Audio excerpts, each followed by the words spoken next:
everyone, welcome to Cons Indo Bites, a channel to discover and learn. This is Dr. Vijeta, and in this video, I will explain about standardization of endodontic instruments. The contents of this video include the concept of standardization, a brief history about standardization, the color coding of instruments, and instrument lengths. Coming to the history, before the year 1958, endodontic instruments were manufactured without any specifications. That is, manufacturers manufactured instruments with different dimensions and gave the same number.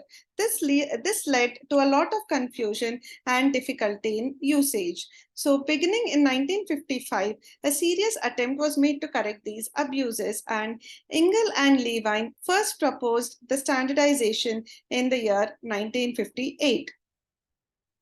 In 1962, a working committee was formed which included the manufacturers, the American Association of Endodontists, and the American Dental Association. So this group evolved into the present-day International Standard Organization. And in the year 1976, the ADA specification number 28 was published. Since then, the specification number 28 has been modified again in the years 1996 and 2002.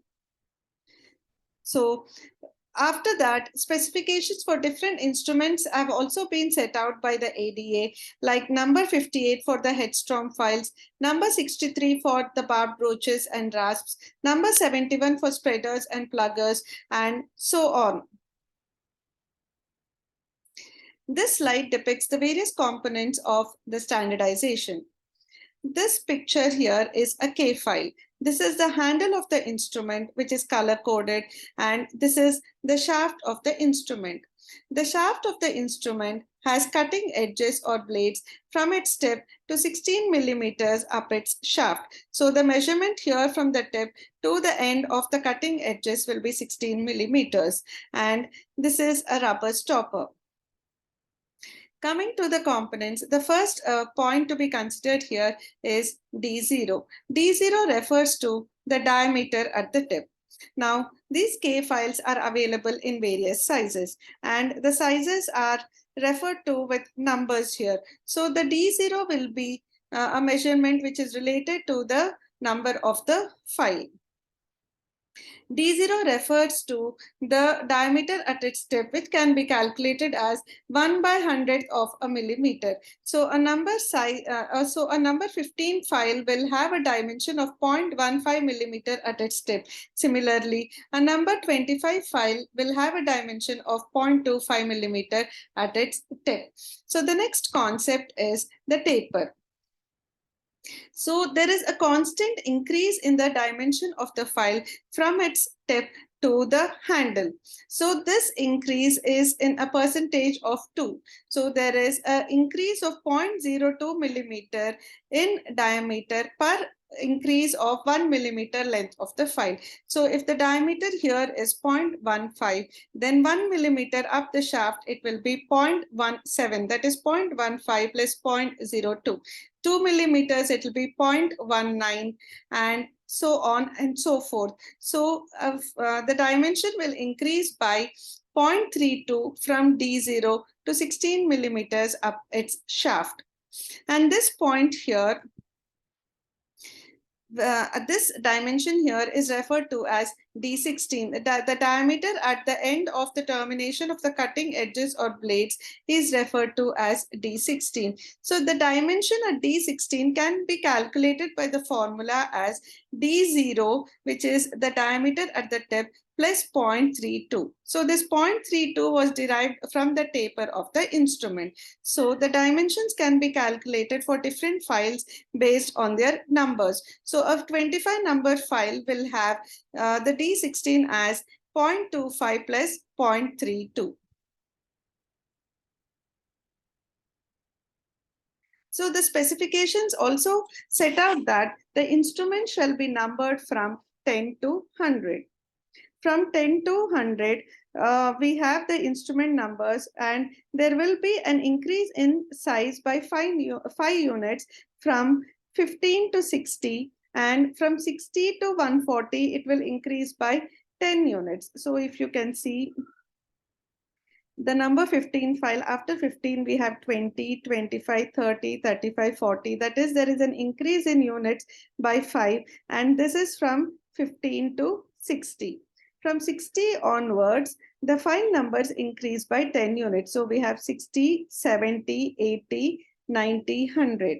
So the numbers 6, 8, and 10, and the numbers 100 to 140 have been added later on. The numbers 6, 8, and 10 are smaller in size, and they add to and they are very useful in the initial negotiation of the canal. Then each number shall be representative of the diameter of the instrument in hundreds of the millimeter at the tip. So you can see here that a number 15 file will have a diameter of 0.15 millimeter at its tip. Similarly, based on the number, we can know the dimension at the tip for any file. Another point that I have missed in the previous slide is the angle has also been specified. The angle at the tip is 75 plus or minus 15 degree. This will be the same for all the K files irrespective of their number. Coming to the color coding of the instruments. The color coding of the instruments has also been set out in the ADA specification number 28. So the number 6 file will be of pink color. The number 8 file will be gray color. 10 will be purple in color. So from 15 onwards, the color coding is repeated. From 15 to 40, the same color coding from 45 to 80 and 90 to 140. So it is in the order of white, yellow, red, blue, green, and black. This slide depicts the original recommendation for standardization, which was set out by Engel and Levine. So they mentioned the diameter at the tip as D1, and they also mentioned that the working edges or blades will be 16 millimeters from the tip of the instrument up on the shaft, and the point at which the cutting edges or blades terminate is referred to as D2, and this point will have a diameter which is referred to as D2. So D2 is equal to D1 plus 0.32. So in the present specification, the point D1 is referred to as D0 and the point D2 is referred to as D16. Coming to the various lengths of the instruments. So instruments are available either in a length of 21 millimeters, 25 millimeters, or 28 or 31 millimeters. The length of the instrument basically refers to its dimension from the tip to the handle. So these 21 mm files are short files and they're useful in short teeth as well as maxillary second molars where access is difficult. Then the long files are particularly useful in the canines.